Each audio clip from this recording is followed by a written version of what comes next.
Bueno, pues buenas tardes. Bienvenidos todos a esta sesión, la primera sesión que hacemos desde el capítulo español de la Sociedad de Educación de IECubo. Hemos tenido previamente una reunión en la cual nos hemos constituido ya como capítulo español. Hemos asistido pues 13 personas de este grupo, de los 120 miembros que hay en España de la Sociedad de Educación. Y como digo, hemos constituido ya de forma ya oficial este capítulo español de esta sociedad. Ahora contaremos un poquito por lo que es el IECubo, para la gente que no pueda conocerlo, lo que es la Sociedad de Educación, lo que es el capítulo español. Acabaremos también comentando algo sobre el tema de la rama de estudiantes del IECubo que queremos organizar aquí en la UNED como tal, para que se ponga en marcha. Y por último tendremos una charla ya por el profesor Lorenzo García Lecio, específica sobre temas ya de tecnología educativa orientada al tema de comunidades de aprendizaje, comunidades virtuales. Entonces, como decía en principio, bueno, para los que no conozcan el IECubo, que en general toda la gente que está aquí ya más o menos sí que les suena, el IECubo es la Asociación de Ingenieros Eléctricos y Electrónicos, una asociación de origen americano. En español se dice el IECubo como tal, el IEEE, y en inglés, para los que alguna vez les suene por ahí fuera, es el IEEE, en el cual tenemos un poco esa idea del Instituto, como digo, de Ingenieros Eléctricos y Electrónicos. En el espíritu, digamos, más amplio, no quiere decir que todo el mundo que esté en el IECubo tiene que ser ingeniero. De hecho, es gente que trabaja con una titulación más o menos específica. Pueden ser físicos, hay licenciados en informática, porque en España también había toda la parte de informática. Hay tanto licenciados como ingenieros, hay ingenieros informáticos. Como digo, cualquier persona que trabaja en un entorno afín a lo que es la ingeniería eléctrica o electrónica en general. También ingenieros mecánicos, ingenieros de control, como digo, es un sistema muy amplio de ingeniería. La sede está en Nueva York, es una sociedad americana como tal, pero que está, digamos, distribuida por todo el mundo. Hoy en día hay en 165 países, estamos unos 360.000 miembros distribuidos como tal. En España hay del orden de unos 1.200, 1.400 socios en toda España, que, digamos, tenemos este objetivo de la sociedad como tal, de ser un líder técnico a través de los miembros. La sociedad, como digo, como tal, se basa mucho en los miembros, se basa sobre todo en el sistema, digamos, de voluntariado de estos miembros, y se basa también, evidentemente, en la parte de desarrollo de estándares y de publicaciones técnicas. Pretende ser un líder mundial en el tema de publicaciones técnicas en el área de la ingeniería como tal. El IECubo como tal, a nivel organizativo, está dividido en 11 regiones mundiales, a su vez dividido en 37 sociedades, de las cuales una de ellas es la de educación, que es la que nos implicaremos ahora dentro de este capítulo español, y existen 300 secciones locales, una de ellas es justamente la nuestra, que tenemos como tal. Y además hay más de 1.500 ramas de alumnos que están ubicadas nuevamente en universidades de reconocido prestigio dentro de la enseñanza de ingeniería, como digo, en todo el mundo. Y todo ello, evidentemente, como decía antes, en base al voluntariado. La idea siempre es que aquí, en principio, no cobramos nadie, solamente cobran lo que son los officers o los administrativos que están en Estados Unidos, pero el resto de personal, digamos, que intentamos que esto vaya adelante y poner nuestro granito de arena en lo que es, en este caso, la educación y la tecnología educativa en la ingeniería. Como digo, no cobramos por esto y lo hacemos de forma totalmente altruista y en base a la mejora, digamos, de nuestro entorno laboral o profesional. El que quiera entrar en las páginas web, ahí tiene la dirección, es www.iee.org, y ahí hay desde información técnica, formas de ser socio, información abierta. Hay una parte que ya es cerrada como tal para socios, otra parte que es cerrada para socios que paguen una cuota de publicaciones. Hay muchos tipos, digamos, de acceso a la información, como digo, que puede asistir dentro de este gran portal del IECubo. Como decía antes, la región 8, que es la región en la cual está implicada España, ocupa todo lo que es Europa, Medio Oeste y África. Tiene una amplitud, digamos, geográfica bastante amplia, bastante, digamos, distribuida, y ahí estaría España como parte, digamos, de digamos, región 8 como tal. En esta región 8 se incluyen los capítulos locales de las sociedades que existen con actividad en España. Hay ahora unas de las 29 sociedades que tiene el IECubo. En España puede haber del orden de unas 17-18 sociedades que estén funcionando activamente. Y la directiva de esta asociación española del IECubo está hoy en día en la Universidad Politécnica de Cataluña desde el año 2002. Antes estuvo aquí en Madrid, ahora, como yo, está en Cataluña, y durante 4 años hasta la nueva directiva, que estará donde se decida que se elija por la propia asociación, por los socios españoles del IECubo. Tiene también sus propias páginas web. En principio está en inglés toda esta parte de páginas web de la sección del capítulo español, y están, como digo, ahí en esa web que viene ahí arriba, en la cual se recoge todo lo que son los objetivos, los capítulos, las ramas de estudiantes, de alumnos que hay en España, comités, toda la parte de miembros y actividades que se organizan, como digo, desde este capítulo español ubicado, como os digo, localizado básicamente en Barcelona. Y ya llegando un poco a la parte que más nos atañe cercanamente, está el capítulo español de la Sociedad de Educación. esta sociedad como objetivos básicos, también los tenéis ahí un poco puestos en la pantalla, es el avance a teoría práctica de accesibilidad de la enseñanza de la ingeniería, ayudando a su vez a la consecución, evidentemente, de los objetivos del IECubo que veíamos previamente. La idea es mejorar el servicio a los miembros, tanto de forma educativa hacia alumnos como hacia los propios profesionales del sector educativo, como hacia la comunidad, las empresas que también tocan este sistema y, sobre todo, mejorar esa comunicación. Para esta mejora de comunicación, aparte de sistemas clásicos como son, evidentemente, papel, cartas, sistemas, digamos, de congresos. En estos congresos, el más famoso, digamos, y el que nos aglutina más a nivel mundial, es el Frontiers in Education. Es un congreso anual que se organiza normalmente en Estados Unidos. De los últimos años ha habido 3 veces que ha sido fuera de Estados Unidos, y el resto de los últimos 30 y algunos, 32 o 33, han sido allí en Estados Unidos. Y este año, por ejemplo, el 2004, es en octubre del 2004, en Savannah, en Georgia, en la parte del sureste de Estados Unidos como tal. Es, como digo, la actividad más importante, más representativa. Es un evento en el cual nos reunimos aproximadamente del orden de unos entre 600, 800, 1000 personas implicadas dentro de la sociedad de educación y de la sociedad de informática, de la Computer Society, y también de la Sociedad Americana de Educación en la Ingeniería, para, como digo, intercambiar opiniones, intercambiar experiencias, ver otros puntos de vista y ver otras actividades, sobre todo en la enseñanza, como digo, de la ingeniería y la informática, utilizando nuevas herramientas o nuevos medios pedagógicos hoy en día. Y como áreas de interés, digamos, de esta parte española, pues como veis ahí, el tema de métodos educativos, tecnología educativa, materiales y contenidos pedagógicos, historia de la ciencia y tecnología, todos los temas aplicados sobre todo en ingeniería eléctrica, informática y, como decía antes, disciplinas afines.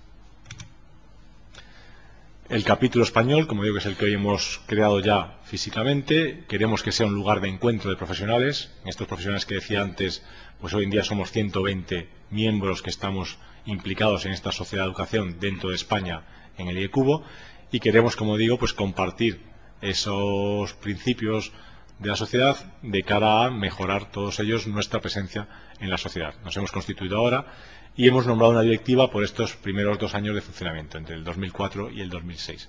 Yo, en principio, actúo como chairman, como coordinador general de este capítulo. Tenemos un vicecoordinador, vicechairman, que será Edmundo Tobar, de la Universidad Politécnica de Madrid.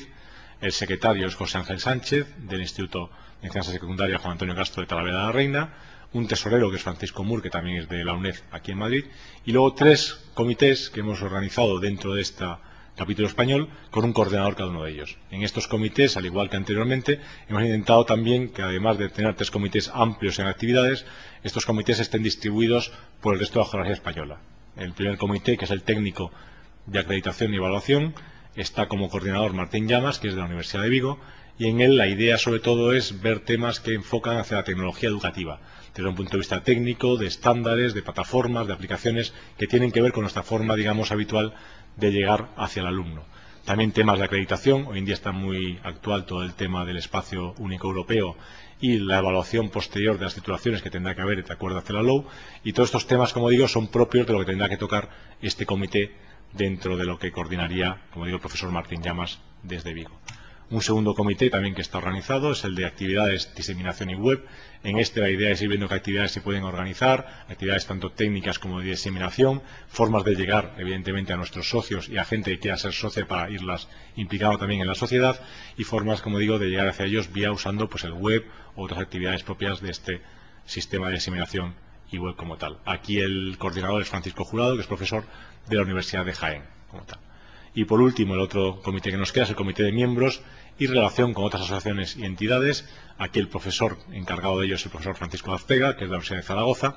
Y aquí, sobre todo, tiene que tener 2 partes, digamos, de actividad claramente diferenciadas. Una de ellas será la parte de miembros, tanto por la parte de reclutar, digamos, nuevos miembros que se integren en el capítulo español, como también, sobre todo, que los miembros que estamos ya dentro de ese capítulo español veamos nuestra carrera, digamos, profesional dentro del IECubo. En el IECubo existen distintos niveles de miembro, desde el asociado, el miembro, el senior member o el fellow, los cuales, digamos, la decisión entre uno y otro son el tiempo de trabajo, las perspectivas profesionales y la repercusión que tiene esa actividad profesional dentro de la sociedad. Pues nuestra idea de este comité es favorecer que todos los miembros que existen dentro de nuestra sociedad, dentro del capítulo español, conozcan que existen los distintos tipos y favorecer, como digo, la evolución en el ascenso, digamos, profesional de cada miembro de la sociedad, consiguiendo un nivel superior, digamos, y una acreditación superior en nuestra, como digo, vida profesional. Y por último, también en este comité tienen el tema de relación con otras asociaciones, como pueden ser, por ejemplo, el TAE, que es el Sistema de Tecnologías Aplicados a la Enseñanza de la Electrónica, o el SEFI, que es la Asociación Europea de Enseñanza de Ingeniería, y también hacia entidades o empresas como tal. Nuestra idea aquí es hacer relaciones con empresas de e-learning, evidentemente, y del sector educativo, que en España empieza a ser un sector que ya en los últimos 3-4 años empieza a ser ya presente y a notarse su presencia y su involucración económica en las actividades del país. Esto será un poco la directiva que hemos organizado y que hemos elegido hace escasamente una hora y que presentamos ahora, como digo, de forma pública dentro de este capítulo. Tenemos ya una página web, la cual está ubicada de momento dentro del departamento al cual yo pertenezco, ahí tenéis la dirección, y ahí iremos colgando un poco toda la información. Pondremos ahí todo el tema también de miembros, luego de miembros que componen esta sociedad, y toda la información que vamos haciendo se irá colgando, como digo, en estas páginas para que luego lo pueda ver cualquiera en cualquier momento y trabajar con esa información que podamos como tal. También hemos puesto una página también del IEcubo en plan general, que la gente pueda hacer y enlaces hacia lo que sería la página general que vimos antes del IEcubo. Por último, ya en esta parte, antes de hacer algún tipo de preguntas si tenéis por ahí, comentaros también que estamos intentando formar la rama de estudiantes de la UNED como tal. Como decía antes, existen ya 1.500 ramas de estudiantes en todo el mundo en escuelas de ingeniería y en la UNED de momento no existe como tal esta rama. Para ello, yo como profesor, digamos, sería el coordinador de esta rama de estudiantes y un alumno que está colaborando conmigo, también está por aquí, Eugenio López, sería un poco el alumno, el estudiante, digamos, que intentará organizar esto para el arranque, sobre todo, como digo, de esta rama de estudiantes. Hay que tener 20, en principio, estudiantes que sean ya socios de IEcubo para poder formar la rama. Ahora estamos entre los 10 y 12 estudiantes en este momento y calculamos que en un periodo de un mes o mes y medio intentar tener esos 20 para ya formar de forma de una método ya más formal con el IEcubo, hacer la formación de esta rama y empezar a hacer actividades de interés para ellos, como puede ser organizar encuentros, entrevistas, todo el tema sobre todo de unión entre el mercado laboral es una parte que se lleva normalmente siempre de forma más profunda y en detalle en la rama de estudiantes y sobre todo temas que ellos les valgan, como diga, para ir conociendo su futuro laboral y dónde se van a implicar en cuanto acaben de estudiar dentro de las ramas de ingeniería. Y yo por mi parte, pues nada más ya, como decía antes, que presentar al ponente a continuación y ver si hay alguna pregunta. Hoy tenemos una charla que espero que nos interese a todos. Yo la he elegido junto con el ponente porque era un tema muy de actualidad como tal. El tema de comunidades y entornos virtuales, formación y aprendizaje. Un poco cada vez estamos todos más embebidos en un entorno virtual o electrónico, el cual no notamos y que está al otro lado del ordenador. Y el cual también, evidentemente, que lo usamos más para comunicarnos, para vivir y para hacer comunidad, como para lo que sería la parte de docencia y formación como tal. El profesor Lorenzo García Aretio, que era la presentación de hoy, es titular de la Cátedra UNESCO de Educación a Distancia de la UNED, es decano también de la Facultad de Educación aquí en la UNED, en la Universidad de Distancia, es un experto conocido y reconocido dentro del área de educación a distancia, con libros, artículos, ponencias. También es director de un máster ya con 5 años de vida, que es de los más importantes que existen en todo el tema de enseñanza y aprendizaje abiertos a distancia, que también se imparte aquí en la UNED, y a su vez también es el editor del boletín electrónico de noticias de educación a distancia, el BENED de la UNED. Y por último ha sido director, que es un poco la parte pasada, y fundador a su vez de la revista iberoamericana de educación a distancia, RIED, y director del Instituto Universitario de Educación a Distancia. Entonces, si hay alguna pregunta antes ya de pasar a la presentación, por la parte de los asistentes, daros sobre todo las gracias. Como muchos habéis visto, estamos a distancia, estamos un poquito lejos, aunque estamos en Madrid. A algunos le ha costado un poquito más llegar hasta aquí porque siempre es complicado estar aquí en la ciudad universitaria. Os agradecemos sobre todo vuestro tesón a la hora de haber llegado hasta aquí y vuestro empeño. Y como digo, si hay alguna pregunta que queráis hacer, pues la contestamos ahora y si no pasamos ya a la presentación. No hay ninguna pregunta en principio. Pues entonces le cedo la palabra al profesor García Aretio y le doy las gracias también por estar aquí hoy con nosotros.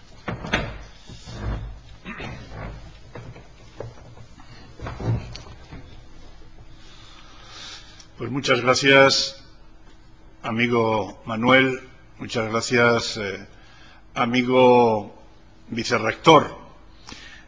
El profesor Manuel Castro, en la actualidad, como saben algunos, es vicerrector de Nuevas Tecnologías en nuestra Universidad Nacional de Educación a Distancia.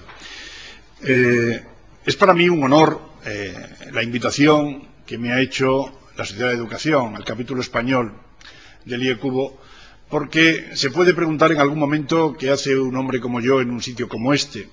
Y esta misma pregunta me la he hecho pues cuando he tenido ocasión creo que son en cuatro ocasiones diferentes, de formar parte de un tribunal de defensa de tesis doctorales, dos de ellos en la Escuela de Ingenieros de la UNED y otras dos en la Universidad Politécnica de Madrid. Tesis doctorales en escuelas de ingeniero, un pedagogo, yo soy pedagogo, como han dicho ahora coyunturalmente decano de una facultad de educación de una universidad como esta, facultad que tiene ahora mismo 20.000 alumnos que estudian todos a distancia, y desde hace 4 años llevo esta cátedra UNESCO de educación a distancia que al final de la sesión, precisamente porque el tema que voy a abordar va a requerir que yo les muestre un caso, una especie de estudio de caso, ahí está cómo una comunidad y entorno virtual la puede organizar cualquiera en torno a un tópico, en torno a un tema de interés, y ustedes tienen muchos temas de interés, muchos temas que les pueden unir, y configurar esas comunidades precisamente dentro de los entornos virtuales es lo que vamos a acometer en esta presentación. Yo pretendo marcar esos 5 ámbitos o capítulos. Primero les voy a decir 2 palabras de lo que podemos entender por comunidades. Somos seres humanos que vivimos junto a otros, con otros, para otros, desde otros. En segundo lugar, haré una referencia a que, dando un paso más, se organizan comunidades para aprender. En tercer lugar, que existen hoy en la red multitud de comunidades. Y en cuarto lugar, vamos a unir el segundo y el tercer aspecto que aparece en la pantalla. Comunidades para aprender, pero basadas en entornos web, en entornos virtuales. Para al final terminar con un caso real. Decirles a ustedes, esto no es teoría, esto se puede pasar a la práctica. Este es un poco el esquema.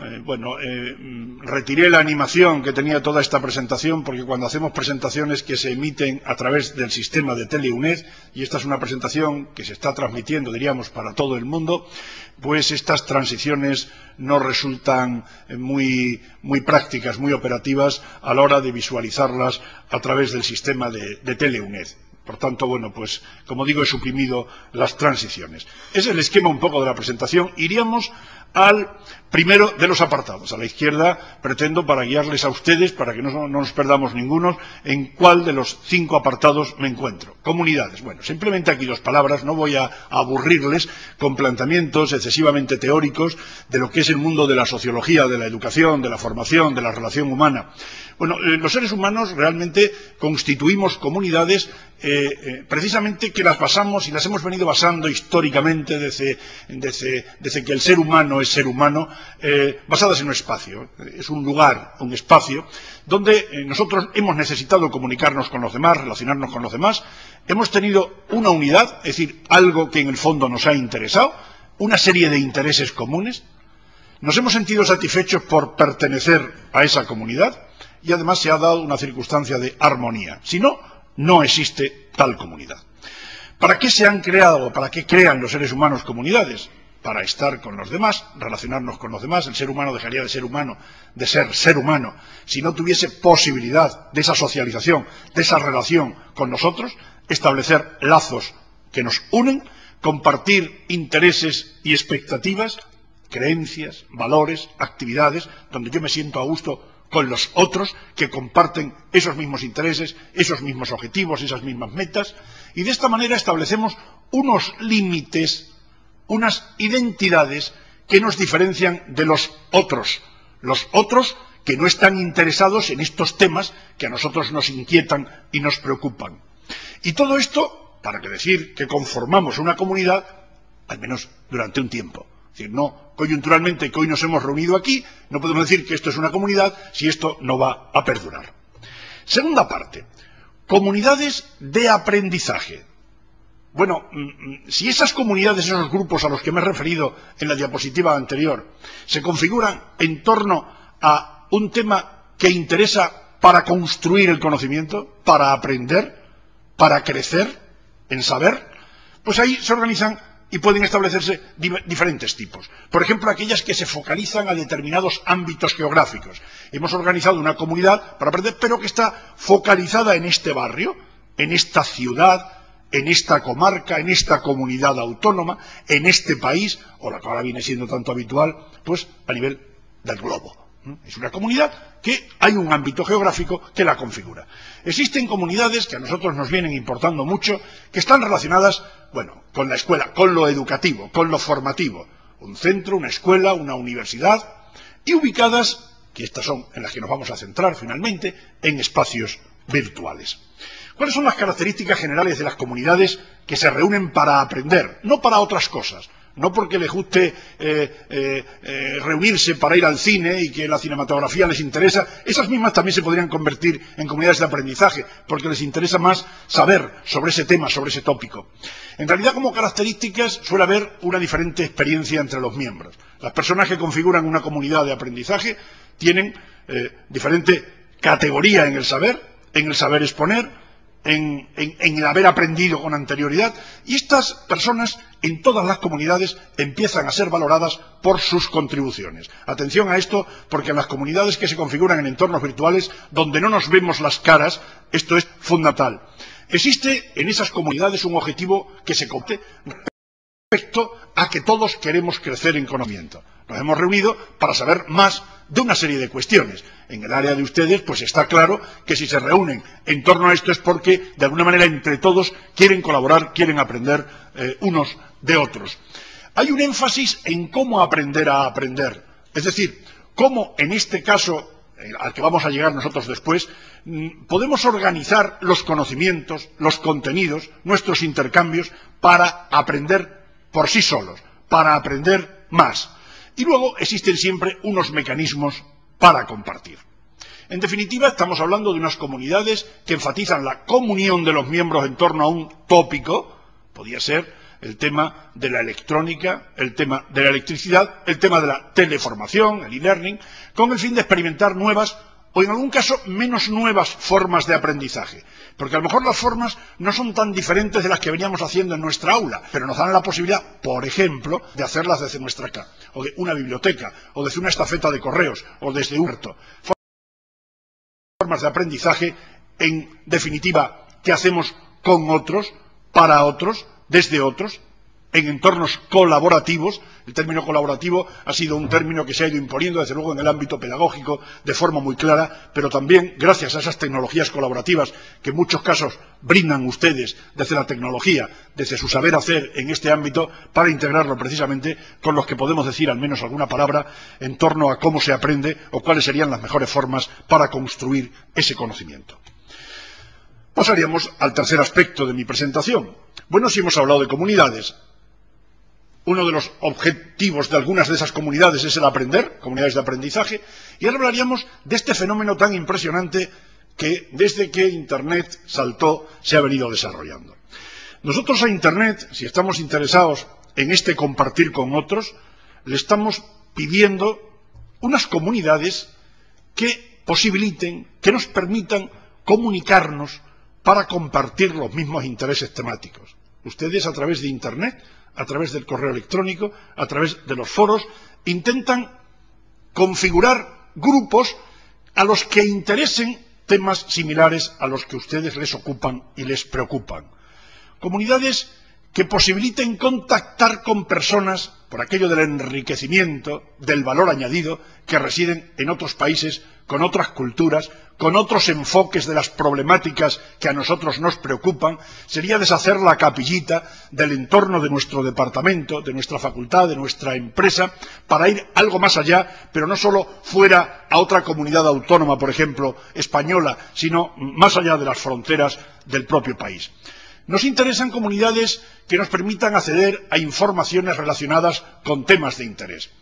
Parece que en este mundo de Internet, con millones de páginas, con millones de posibilidades, realmente no es posible hacernos con todo aquello que nos interese, por muy expertos buscadores que seamos y por muy excelentes herramientas de búsqueda que sepamos manipular.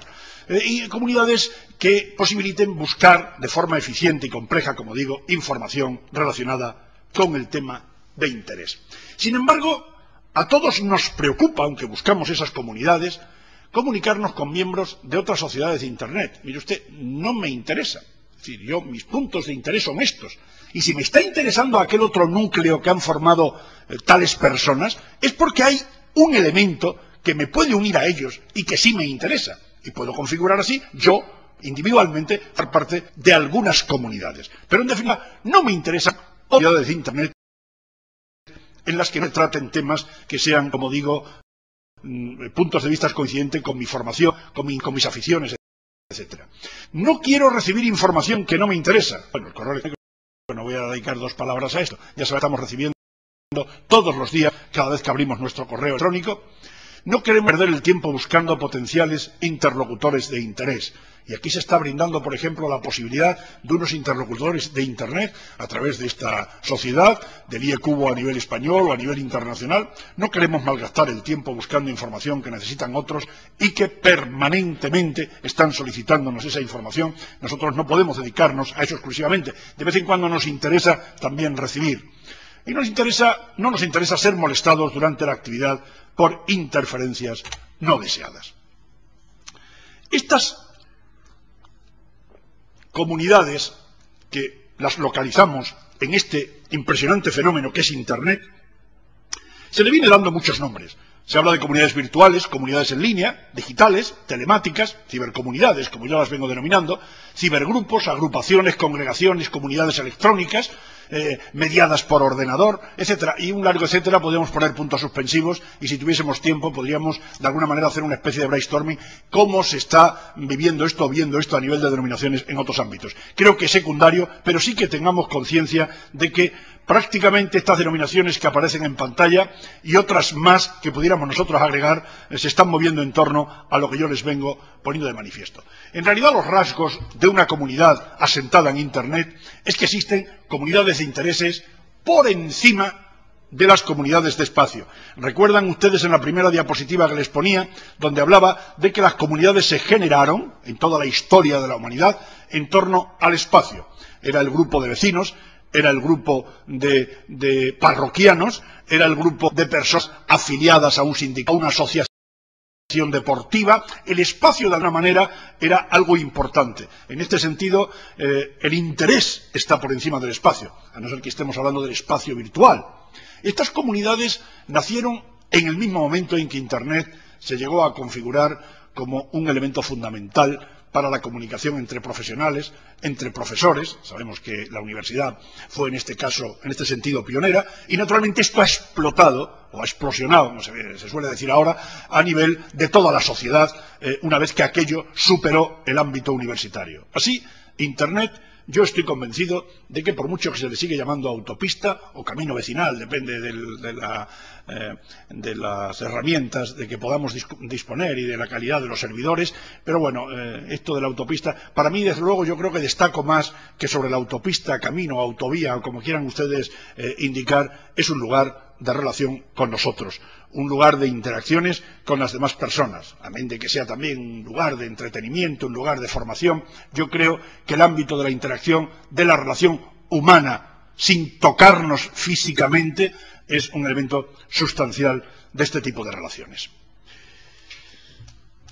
Ustedes estarán conmigo en que, aunque no todo es real en las comunidades que se asientan en Internet, bien sabemos en cuántas comunidades las personas se presentan con identidades falsas. Esto suele ser muy habitual en los chats, ¿no? Cuando se encuentra uno una sesión de chat aislado por ahí que se lo encontró de camino, ahí no podemos hablar que se ha configurado una comunidad, ¿no? Pero muchas comunidades funcionan a través de esto. Y es evidente que hay identidades falsas. Incluso en ámbitos de formación, personas que por su timidez y que son incapaces en un aula de levantar la mano para preguntar al profesor, al ponente, en muchos casos por pura timidez, y que decimos en Internet esto se facilita. A pesar de ello, hay personas que les cuesta mucho identificarse, por las razones que sean, y no es el momento ahora de analizarlas. Entonces, es cierto que no todo es real, pero desde mi punto de vista, estas comunidades, si ustedes pertenecen a determinadas comunidades, que estoy seguro que sí, por la cualificación de este grupo, no son, desde mi punto de vista, comunidades virtuales.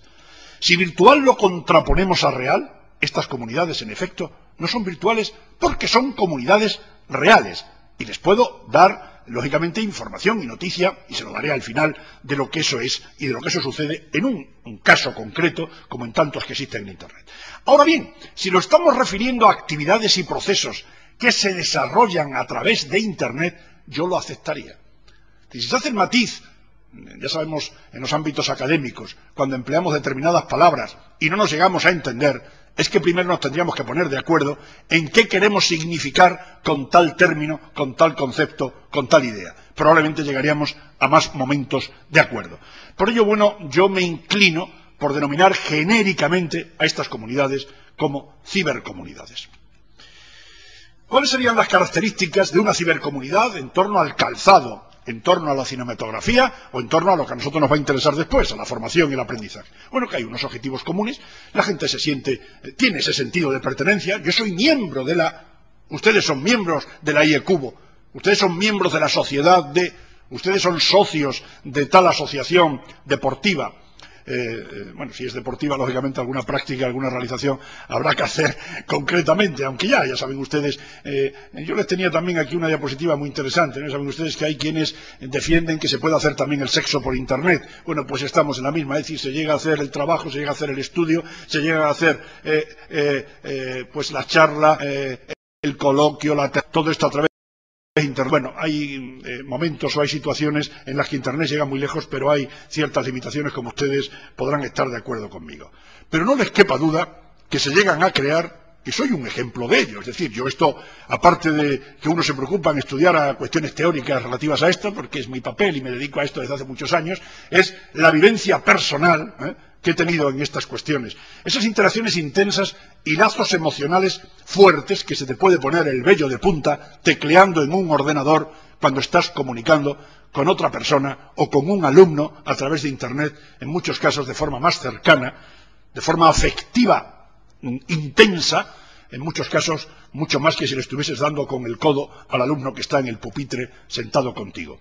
Cuando existen una serie de actividades y recursos que se comparten, existe un apoyo entre los miembros de la comunidad, yo te ayudo, dime qué necesitas, yo te lo puedo ofrecer, yo te lo busco, yo lo consulto, convenciones sociales para esas comunidades, estamos de acuerdo en utilizar una lengua o dos lenguas, unos determinados protocolos de respeto, una serie de costumbres. Existe flexibilidad temporal y espacial en esas comunidades basadas en Internet, no es el aquí y ahora, lo podemos hacer en otros momentos, en otros lugares.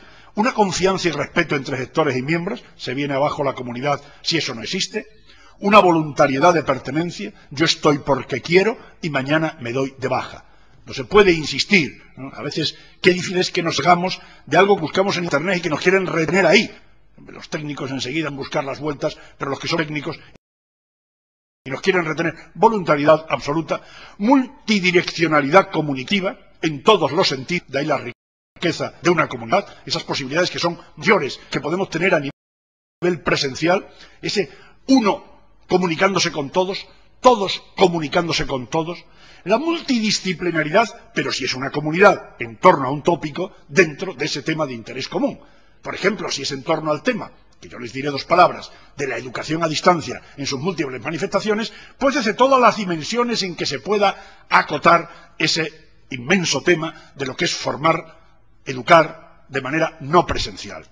Y naturalmente la libertad de expresión en torno a los objetivos que nos hemos planteado previamente. Son en suma grupos humanos que se han reunido basándose en los intereses, afinidades y valores personales, que discuten, que contrastan pareceres y puntos de vista, que intercambian información a través de Internet en forma relativamente continuada, si no, no podríamos hablar de comunidad, a lo largo del tiempo y ateniéndose a unas determinadas reglas. Desde mi punto de vista, repito, son comunidades reales, no son comunidades ficticias.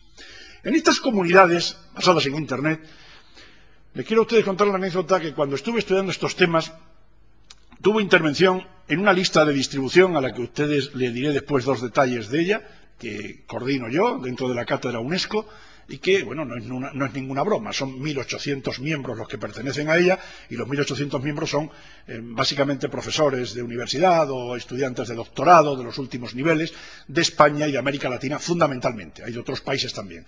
Y, bueno, intervine un poco haciendo una especie de propuesta de que existen miembros de este tipo, y la verdad que se organizó un gran revuelo. Pero la experiencia me decía, y el estudio y el análisis, no solo de esa comunidad, sino de otras, que cuando se configuran comunidades, en muchos casos de la forma más elemental, que es una lista de distribución, siempre se dan, me permiten ustedes estos calificativos, si quieren ustedes buscan otros más afortunados, sobre todo el segundo, miembros cooperativos. Gente que está aportando constantemente su saber, su conocimiento, su información. Me he enterado de esto, ¿qué os parece? Tengo un enlace que me he encontrado en Internet. Pero que a la vez se aprovechan de los aportes de otros. Están esperando que aparezca más información y van organizando sus carpetas, van organizando sus conocimientos. En segundo lugar, digo ya creo que menos afortunada el calificativo, los que yo digo aprovechados. Estos son personas que en este tipo de comunidades solo intervienen para solicitar información a otros, o para anunciar algo de lo que pueden beneficiarse. Les interesa a ellos porque están organizando tal evento, porque han publicado tal libro, porque tienen un artículo en tal revista.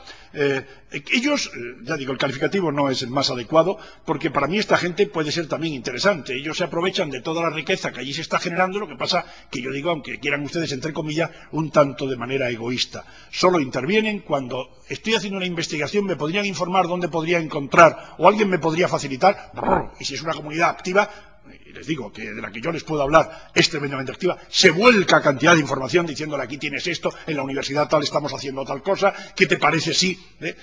Pero que ellos no se les ve, no se les lee allá en ningún momento que sean aportaciones suyas.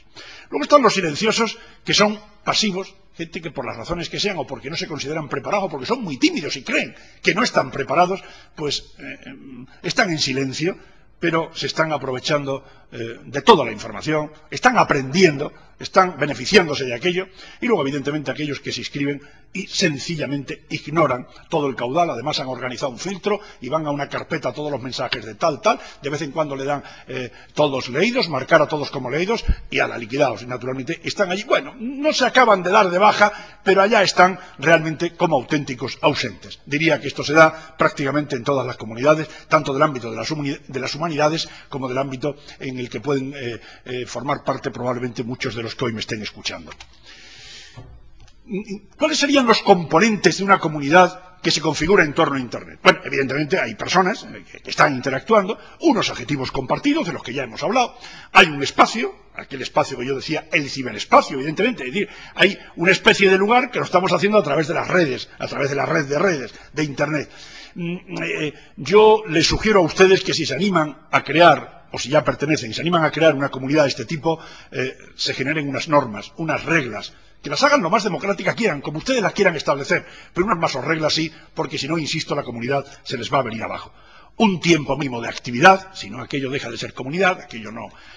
Una plataforma tecnológica, un ámbito tecnológico, depende del nivel, luego les voy a hablar de los niveles, hay comunidades muy elementales, aquellas que se pueden basar sencillamente en una lista de distribución, unos gestores y naturalmente una información y conocimiento que es lo que circula, que es lo que se genera entre unos y otros.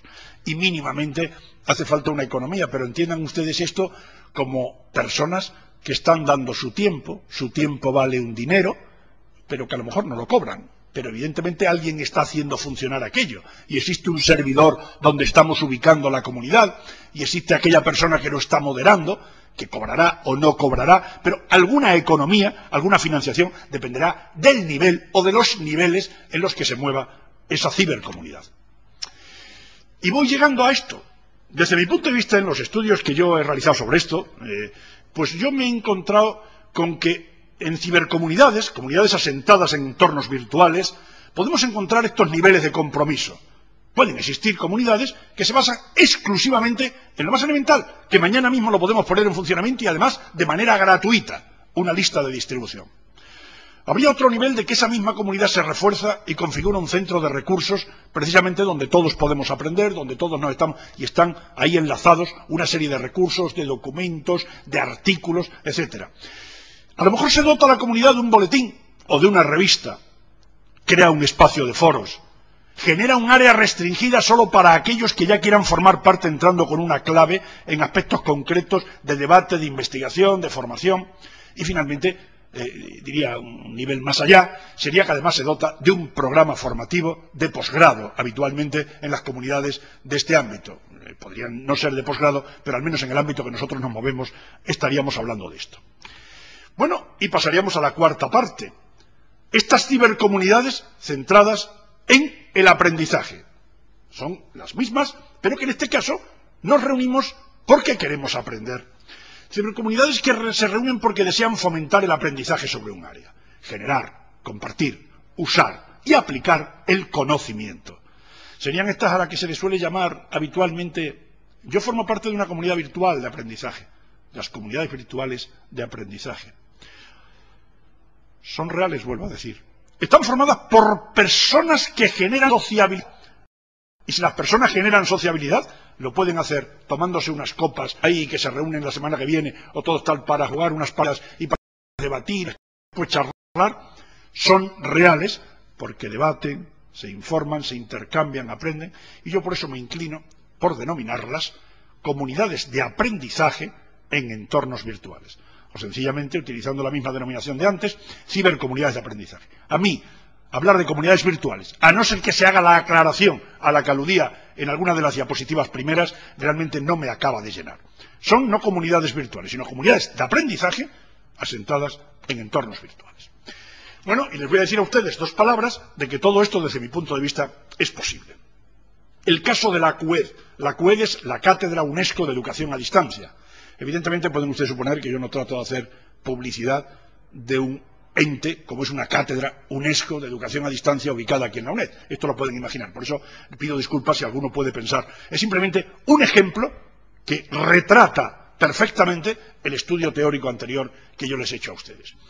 Cuando yo fui nombrado titular de la Cátedra UNESCO de Educación a Distancia, hace algo más de 3 años, digo, ¿qué podemos hacer con esto? Convenio UNED-UNESCO, proyección de la educación a distancia hacia América Latina. Este fue, de alguna manera, el texto del convenio, el objetivo del convenio. Se quería proyección fundamentalmente hacia América Latina.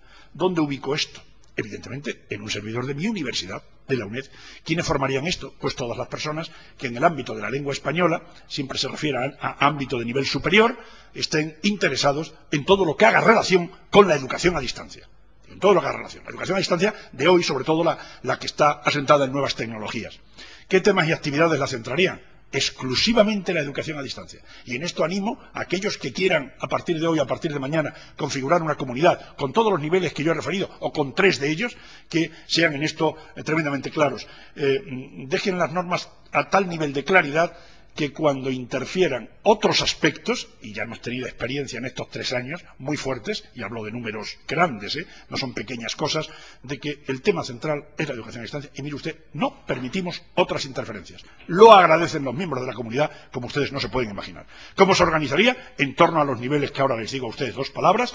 La gestionaríamos desde aquí, desde la sede central de la UNED, desde la sede donde está ubicada esta cátedra UNESCO, y se financiaría, en este caso, pues con ayuda, esto de lo que menos tenemos, de vez en cuando algún proyecto que presentamos y que nos dota el Ministerio, y por otro, pues con la ayuda del rectorado de nuestra propia universidad, que nos dota de alguna beca, y en este caso aprovecho pues para agradecer al vicerrector Manuel Castro, que sí que es muy sensible y él viene colaborando con la Cátedra UNESCO prácticamente desde su creación, antes de ser vicerrector de esta universidad. ¿Se acuerdan ustedes de que estos 6 niveles son los que le di de lo que yo entiendo en la comunidad? Pues miren, ahí me he centrado, y yo creo que la comunidad en torno a la Cátedra UNESCO de Educación a Distancia maneja los 6 niveles. Creo que no es complicado.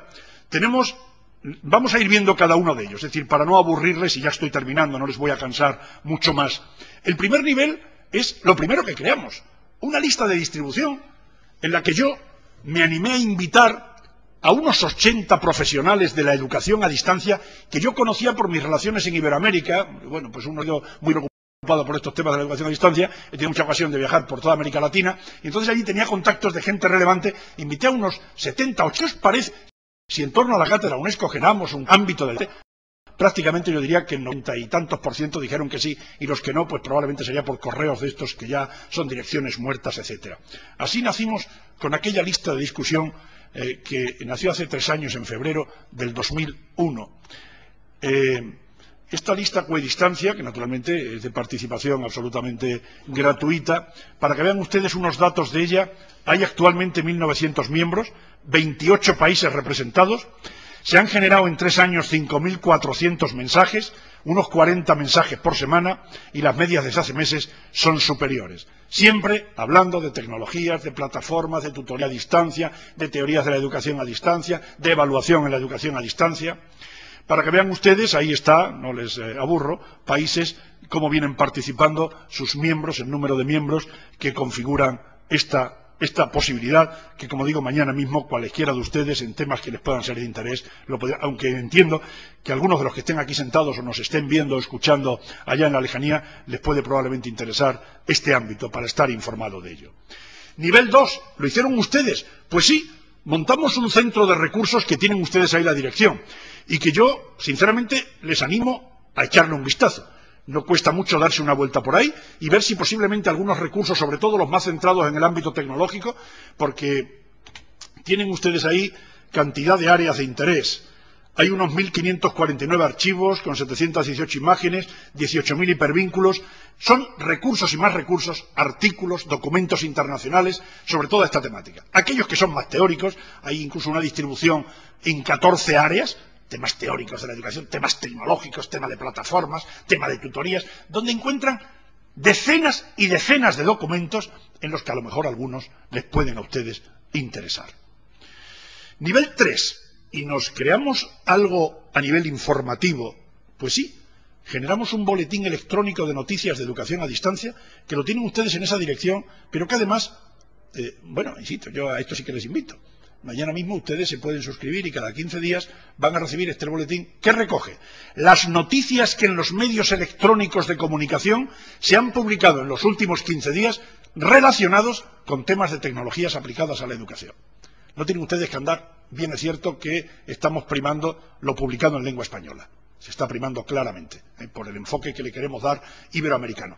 Tienen ustedes ahí una información prácticamente de todo lo que se viene publicando en este ámbito y yo creo que es estar al día viendo. La página web se actualiza diariamente, pero además la enviamos por correo electrónico cada 15 días a aquellos que pudieran estar interesados. Es decir, esta comunidad virtual llegó también al nivel 3, ese boletín. Se han generado estas noticias para que hagan ustedes una idea de por dónde andamos, ¿no? Esto funciona desde hace 2 años, en el 2002 fueron 986, en el 2003 854. Hay noticias, entonces, en este sentido, y puestas al día, en este sentido, si quieren ustedes y están interesados realmente en los temas de teleformación, de e-learning, etc. Cuarto nivel, los foros, evidentemente también los tenemos. Esto ahora mismo está menos activo, esto es con un acuerdo con la UNAM de México, la Universidad Nacional Autónoma de México, los tienen ellos soportados estos foros, pero están ahora un tanto, casi en situación de stand-by, ¿no? Están un tanto paralizadetes porque hemos entrado con mucha fuerza en el nivel 5, que es un área restringida, la red REEDI, Red de Estudiosos de la Educación a Distancia en el ámbito iberoamericano. Y esto ya es un área restringida que nosotros la hemos asentado en UECT, o UECT, como quieran ustedes, en el UECT, que es la plataforma que maneja la UNED. La UNED está elaborando una plataforma propia, pero en concreto la mayoría de los cursos virtuales que tiene nuestra universidad están en UECT.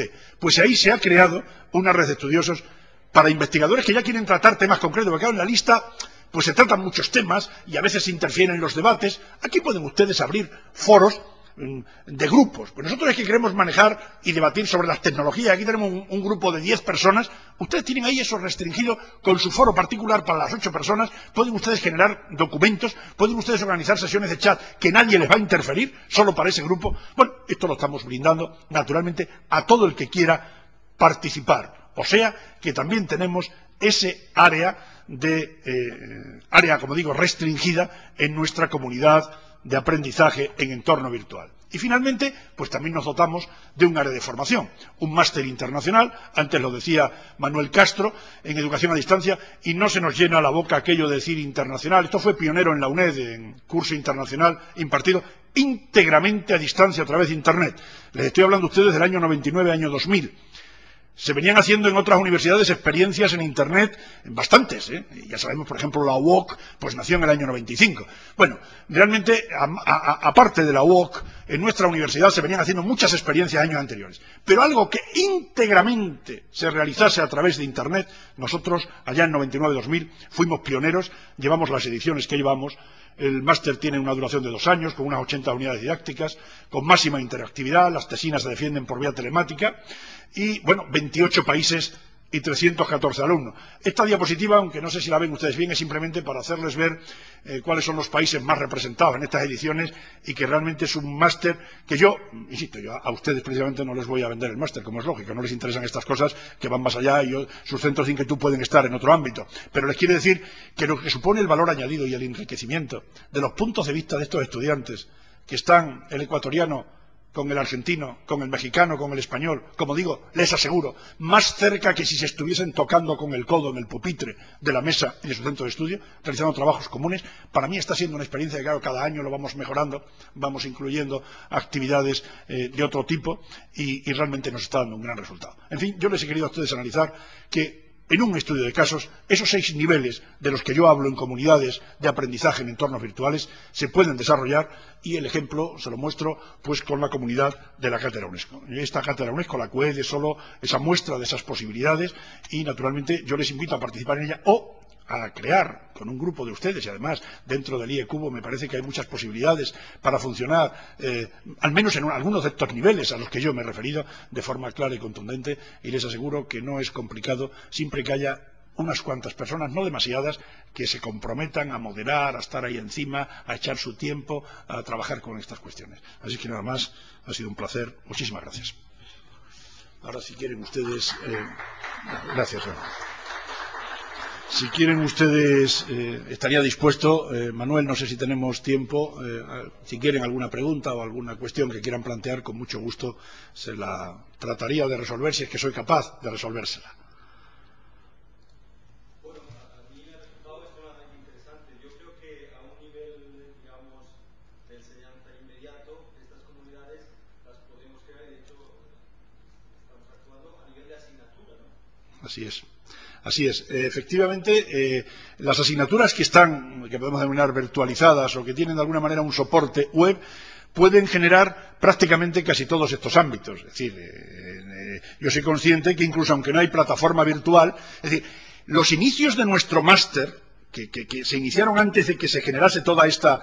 Era realmente lo que usted me está diciendo, pero sin utilizar plataforma virtual. Es decir, nosotros lo hacíamos utilizando Internet, una lista de distribución para nuestros alumnos, generábamos un sitio web en el que podíamos manejar a los alumnos, le generábamos ahí una serie de recursos, una serie de enlaces de interés, que es lo que cantidad de profesores de nuestras universidades, bueno, y fuera de las universidades también, vienen generando. Realmente, cuando hablamos de comunidades de aprendizaje en entorno virtual, el caso paradigmático, claro, es el caso de los estudiantes que siguen un curso de enseñanzas regladas o no regladas. Es decir, puede ser un posgrado, puede ser un curso de aprendizaje de la contabilidad o de los entornos de no sé qué historias, ¿no? Es decir, lo que usted quiera. Y evidentemente es un ejemplo paradigmático de lo que se puede generar con estas comunidades. Lo que yo le quiero mostrar a ustedes con este ejemplo es que se puede ir más allá de ello. Es decir, porque parece que la comunidad de aprendizaje en entorno virtual, permita la reincidencia en la denominación, en torno a una materia, sea de asignatura de un curso reglado o no,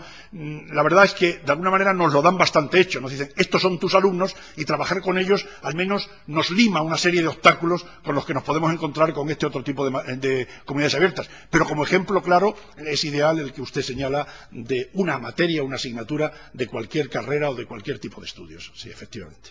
Un poco aquí.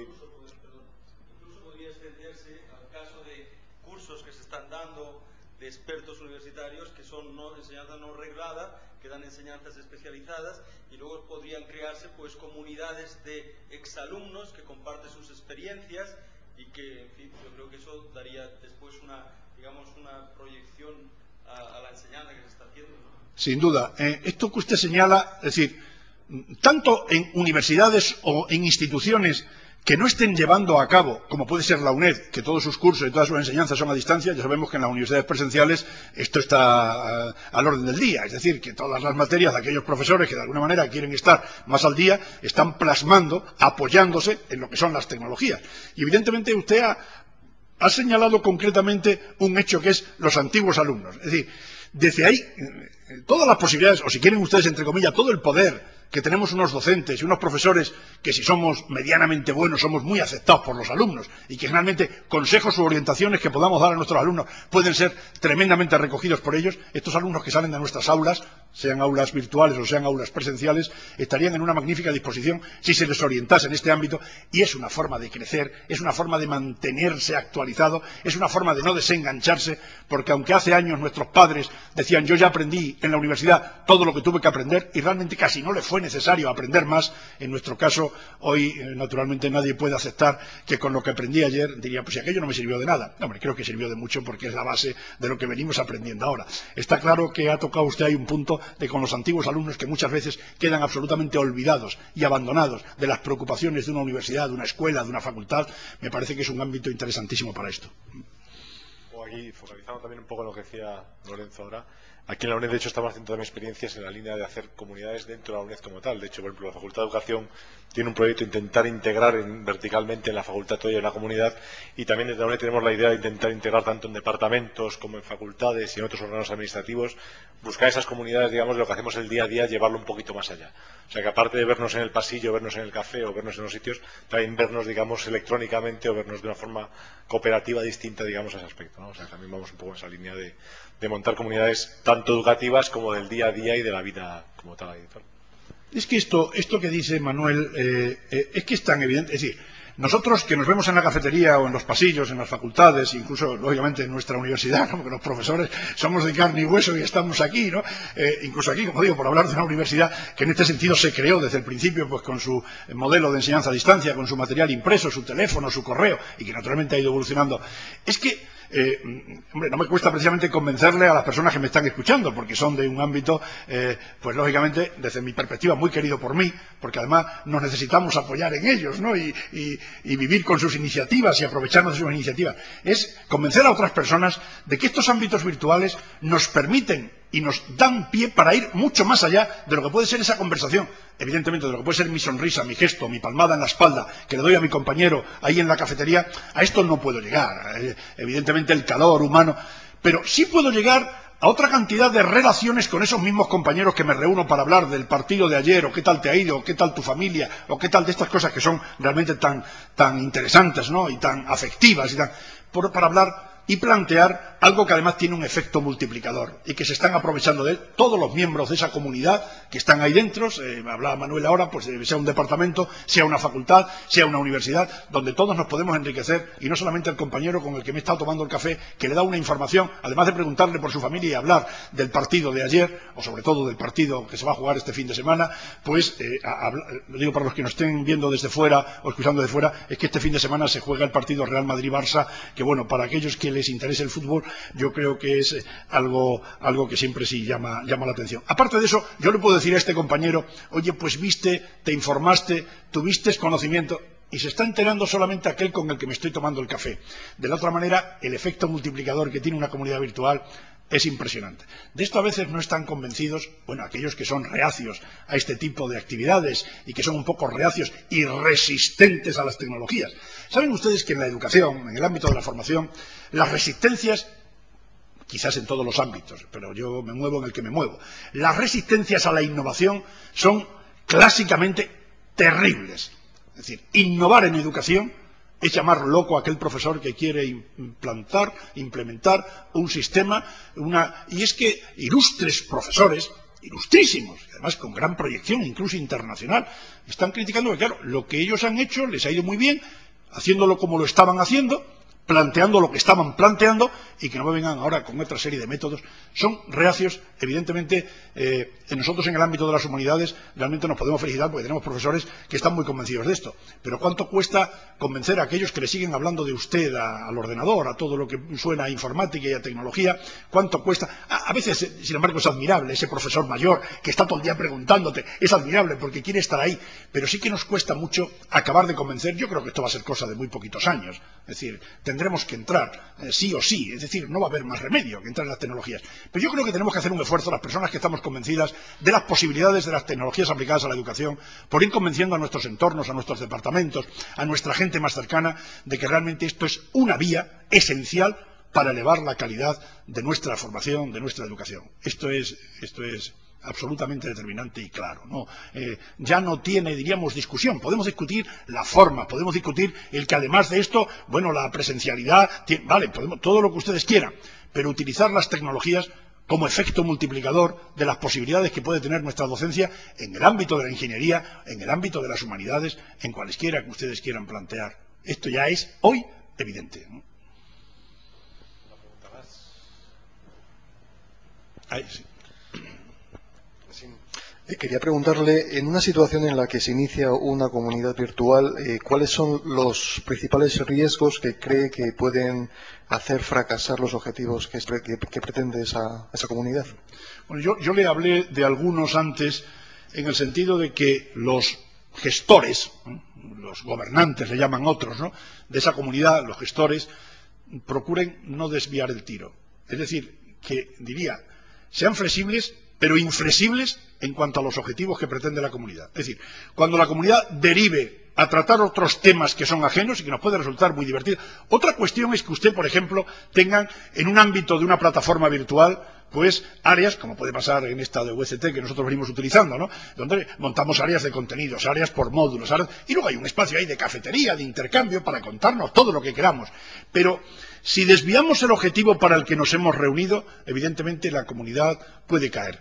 Si no se hace un seguimiento de lo que son, por ejemplo, en nuestro caso, en la comunidad y en el primer nivel, de la lista de distribución, el filtrado de mensajes que nos son devueltos. Pues saben ustedes que la vida de las direcciones de los correos electrónicos a veces es muy relativa, sobre todo si hablamos de países en los que tienen dificultades y que a lo mejor pues es gente que tiene un correo electrónico de estos gratuitos que son poco fiables, que el buzón se les llena y si les sigues enviando correos son rebotados totalmente. Bueno, por ahí hay ciertamente unos riesgos. Hombre, si la relación es entre profesores universitarios, que todos tienen servidores en sus universidades, yo creo que eso se da menos. Pero el bajón que se puede dar, como no se vigile muy de cerca y se haga la búsqueda de esa persona, se pueda contactar con ella para ver qué puede suceder, eso es claro. Pero desde mi punto de vista, lo fundamental es el seguimiento del objetivo que nos hemos creado.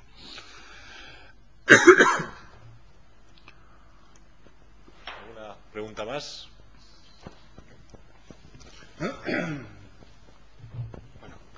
Lorenzo, buenas tardes. En primer lugar, yo creo que te lo habrán dicho, pero muchas gracias. Yo creo que para el chapter español de la Sociedad de Educación el contar contigo es un verdadero honor. Quería preguntarte, aplicar todas estas tecnologías, este espacio virtual que has comentado, a un entorno de ingeniería como es el nuestro, es decir, que aparte de lo que pueda ser el contacto verbal o más o menos sustituido por Internet, por esta comunicación, nosotros como ingenieros manejamos muchos gráficos, manejamos mucho, es decir, que nuestra conversación no es solamente palabras traducidas a texto escrito, sino hay más. Entonces, con la experiencia que tú tienes en el máster, que yo creo que es un buen mix de todo, que hay parte más de letras y parte más técnica como esto, ¿qué experiencia tienes? Es decir, los ingenieros, a pesar de ese marchamo de ingeniero, ¿podemos ser más reacios a esto simplemente por la dificultad que entrañan estas tecnologías para el intercambio de la información que realmente nosotros utilizamos? Yo creo, amigo Pepe Carpio, que en absoluto. Además, jugamos o jugáis con la ventaja de que generalmente los destinatarios de vuestras enseñanzas es gente generalmente más habituada a manejar la máquina. Es decir, es mucho más complejo en nuestro caso, donde nosotros en un máster muy variopinto, como tú bien sabes, donde tenemos un licenciado en Geografía e Historia, tenemos un licenciado en Derecho, tenemos un informático, tenemos un ingeniero agrónomo, tenemos de todo eso, es una heterogeneidad absoluta y tenemos de alguna manera que ajustar y que unos módulos van a ser muy fáciles para algunos y otros para otros. Evidentemente, esas personas que tienen esas dificultades para arrancar les cuesta mucho más. Yo creo que en el ámbito de la técnica, de la ciencia, de la tecnología, hay muchas menos dificultades. Y yo pienso que las herramientas que hoy nos brinda y que nos ofrece Internet, y que de esto pues todos ustedes saben mucho más que yo, están determinando que yo creo cualquier cosa que podamos soñar la podemos plasmar en Internet. y la podemos hacer dinámica, y hoy, qué sé yo, los entornos manejando, bueno, yo en estas cosas me pierdo, ¿no? Pero manejando Flash, manejando cualquier herramienta de Java, bueno, tienen ustedes unas posibilidades que realmente es que son posibilidades mayores que aquellas que podíamos utilizar en la pizarra, en el encerado, ¿no? Por hablar ya de un poco, si quieren, de la prehistoria. Son mayores. Esos gráficos dinámicos, donde estamos guiando al alumno, realmente lo que le queremos mostrar, de una gráfica lineal o de un tridimensional, es que estas posibilidades nos las está ofreciendo Internet, insisto, yo creo que de manera más directa. Y es que es más, cuando usted aprovechó la posibilidad de utilizar unas transparencias en su clase presencial, parece que habíamos descubierto el más allá, el que yo pudiera ir al aula, a mí que se me da mal el dibujar con una transparencia, un acetato, donde ya llevaba desde mi casa preparado. Cuando ya descubrimos el PowerPoint, bueno, es que realmente... Pero es que cuando descubrimos el vídeo y llegamos a nuestra aula mostrando un vídeo que nos había llegado de una universidad americana, mostrando aquel proceso que ustedes querían mostrar y que les era muy difícil explicárselo a sus alumnos, y que con un vídeo aquello ha quedado plasmado, pues hombre, si es que la transparencia, el PowerPoint, el vídeo, la emisión radiofónica, la conferencia magistral que dio aquel ilustre profesor en la universidad de no sé dónde, se la podemos a nosotros insertar en nuestro proceso de formación, con el enlace correspondiente o con los permisos pertinentes, integrándolo dentro de nuestro proceso.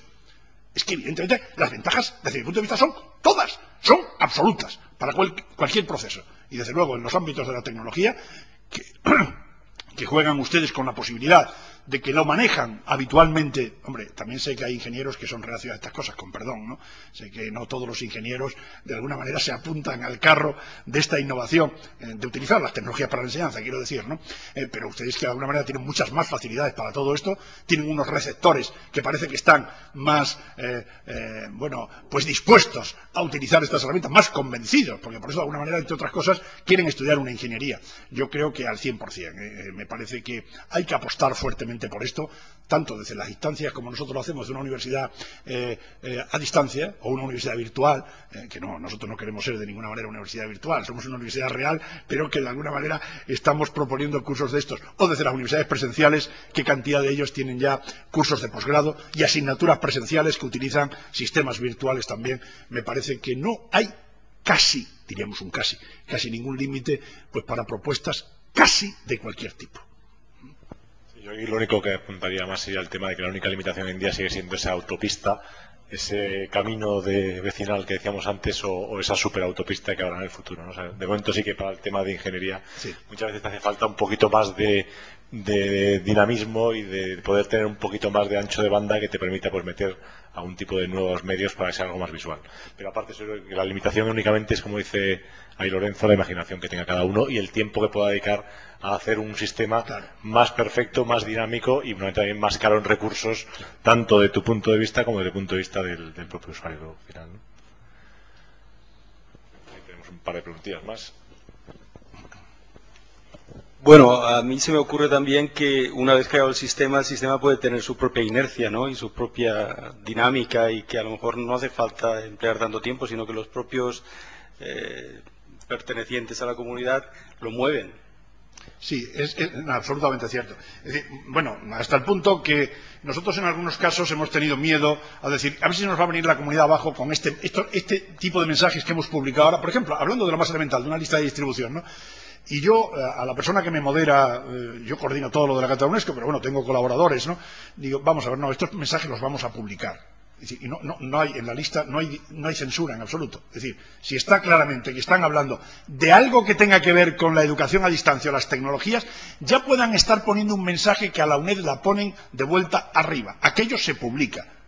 Otra cuestión es que ya se llega al insulto, Lo que ya ponemos la duda es si aquello realmente está teniendo relación con las tecnologías aplicadas a la educación. Pero ha sucedido esto, y los que han filtrado han sido los propios miembros de la comunidad, que han dicho, bueno, creo que tal mensaje tiene poco que ver con esto y yo creo que nos deberíamos centrar. Y en las comunidades de aprendizaje, en nuestro máster, por ejemplo, son los propios alumnos los que establecen dinámica. Para ir más allá todavía, en el segundo curso de nuestro máster, ya son alumnos más experimentados, desde este año, nosotros los cursos los empezamos en enero a noviembre, tenemos los dos cursos del máster, y desde este año, en el segundo curso, las sesiones de chat que en cada módulo llevan los profesores del máster, y ellos, bueno, pues están allí, aparte de todos los foros que se generan, que son cientos y cientos de mensajes, pues hay sesiones también de chat para que de forma directa, de forma síncrona, se pueda participar. Le estamos dando participaciones en este sentido, son los propios alumnos, hay un alumno cada vez que es el que modera el chat. El profesor está allí pues para hablar y tal. Es decir, a los alumnos se les da una responsabilidad, un protagonismo, que son ellos mismos los que están llevando, se les están responsabilizando de determinadas cuestiones y realmente la cuestión funciona de primera. Luego, por otra parte, no sé si relacionado con lo que me pregunta, es que cuando nació, por ejemplo, este máster hace 5 años, yo dedicaba horas, quitándomelas lógicamente del sueño, de los fines de semana, aquello fue tremendo, parece que fue tremendo. Yo puedo asegurar que una vez que está configurado un equipo que marcha, que funciona, me refiero a lo del esfuerzo, ¿no?, que antes hablaba Manuel Castro, de que generar contenidos, esta es una de las partes, aquello de la economía de escala, de que ustedes seguro que saben más que yo, ¿no? Es decir, la educación a distancia, echarla a andar con tecnologías es cara, es decir, arrancar con materiales, con raciones, con instrumentos, con herramientas es cara, pero la economía de escala empieza a funcionar inmediatamente. Aunque los materiales hay que irlos renovando, pero evidentemente cuando ya tenemos rodando esto, mejorar un gráfico, mejorar una presentación, agregar un enlace, actualizar una página, esto evidentemente es mucho menos problemático que si lo tuviésemos que hacer en otros entornos. O sea que yo realmente creo que ahí también nos apuntamos a un hecho positivo que permite este tipo de tecnología, sin duda. Bien, yo presentarme primero, soy Eugenio, el que está también llevando el tema del IEcubo con Manuel en la rama de estudiantes. Y bueno, pues también agradecerle a Manuel y a usted por estar aquí, por dejarnos participar con ustedes. Y bueno, una pregunta que se nos surge también es el tema de la evaluación pedagógica de los cursos, por ejemplo, en ingeniería, que podría tener un curso de e-learning de ingeniería. ¿Cuáles son los métodos adecuados a nivel pedagógico para evaluar si efectivamente este curso mejora con respecto a un curso de enseñanza presencial o un curso a distancia tradicional? Bueno, claro, lo que me pregunta sería evidentemente ya motivo casi de un seminario, ¿no? Sobre esto se está trabajando mucho. Y precisamente en algunos de los enlaces a los que yo he hecho referencia en el Centro de Recursos de la Cátedra UNESCO de Educación a Distancia, hay indicadores y hay referencias para la evaluación, tanto a nivel tecnológico como a nivel pedagógico de cursos.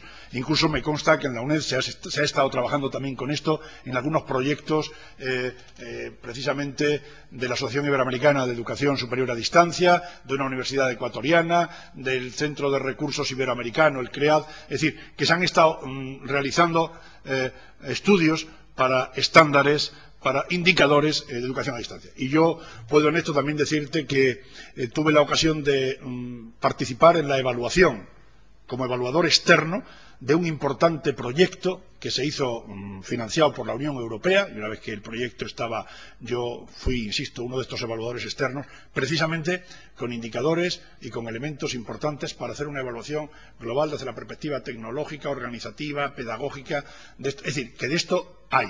Y hay bastante. Lo que pasa es que quizás no se llega a sistematizar o no se llega a plasmar de forma seria, pero creo que no te debes preocupar por ello porque se puede encontrar perfectamente material. Vamos, y yo podría dar una referencia. Y en este sentido aprovecho para, bueno, aparte para agradecer que los alumnos se vayan implicando en esta serie de cosas. A mí esto me preocupa siempre mucho, a veces que no quedemos a nivel de profesores, sino que los alumnos los veamos implicados. Es el hecho, yo empezaba mi sesión diciendo, creo que Manuel había salido en ese momento, pero también el profesor Pepe Carpio sabe de esto, diciendo que hace un hombre como yo en un sitio como este, ¿no? Aquí entre ingenieros y un pedagogo. Me decía que había estado ya hasta ahora en 4 tesis doctorales, algunas de ellas en la escuela nuestra de la UNED y otras en la Universidad Politécnica. Bueno, y es que yo creo que es necesaria esta colaboración. Es decir, no ver extraño que un ingeniero y un pedagogo se reúnan para trabajar en temas de teleformación. Yo creo que es que teníamos que ir a eso. Porque ni yo como pedagogo me tengo que creer todo lo que tú me cuentes desde la perspectiva. Hemos creado, bueno, hombre, deja que trabajemos los dos juntos. Es decir, ¿cómo se construye el aprendizaje? ¿Cómo te puedo yo a ti orientar? Tú dime todas las posibilidades que tiene esto. Cuéntame y yo te preguntaré. Pero también podría ser, oye, ¿y si pudiéramos hacer una interacción de manera que los grupos pudieran entrar? Lo podemos hacer. Oye, ¿qué? O tú me sugieras, es que también tienes esto. ¿Qué se te ocurre? Es decir, la interacción en el ámbito de la ingeniería y de la tecnología, con el ámbito de la pedagogía, de la gente que de alguna manera, o de la psicología en su caso, ¿no? Que de alguna manera estamos estudiando lo que es el aprendizaje, cuestiones prescriptivas de cómo hacer un mejor aprendizaje, cómo nos podemos mover mejor en esto. realmente sería una simbiosis ideal. En otros campos no, en otros campos los ingenieros irán por su parte y los pedagogos irán por la nuestra. Pero en esto que fuese integrar estas cuestiones, y esto es al hilo de la pregunta que me has hecho, no solo para la evaluación, sino para la creación. A veces estamos totalmente aislados y yo a veces digo, pero qué bueno que a esto que están mostrando aquí se le hubiese echado un vistazo por parte de un pedagogo. O el otro pedagogo, que es maravilloso y que se le están ocurriendo ideas geniales, qué pena que este pedagogo no pueda tener cerca a un ingeniero para que le dijera, pero si eso que estás haciendo lo podríamos hacer más fácil, más bonito, más comunicable, más amigable, más... y es una pena que a veces se pierden energías porque cada uno vamos por nuestro camino. Bueno, pues si ya no hay ninguna pregunta más, quiero dar las gracias entonces a nuestro ponente de hoy, a Lorenzo, por haber estado aquí. Y agradecer también a la gente que nos ha seguido en remoto en esta presentación, digamos como tal, del capítulo español de la Sociedad de Educación de IEcubo. También agradecer a los que están aquí asistentes presencialmente a este debate que ahora ha sido muy fructífero y muy interesante final. Y nada, pues que seguiremos vía virtual, pero vía real, como decíamos antes, comunicándonos con los medios que nos ofrece Internet para seguir un poco en el día a día y colaborando, digamos, también con toda la gente que esté en este capítulo. Muchas gracias a todos entonces. Gracias.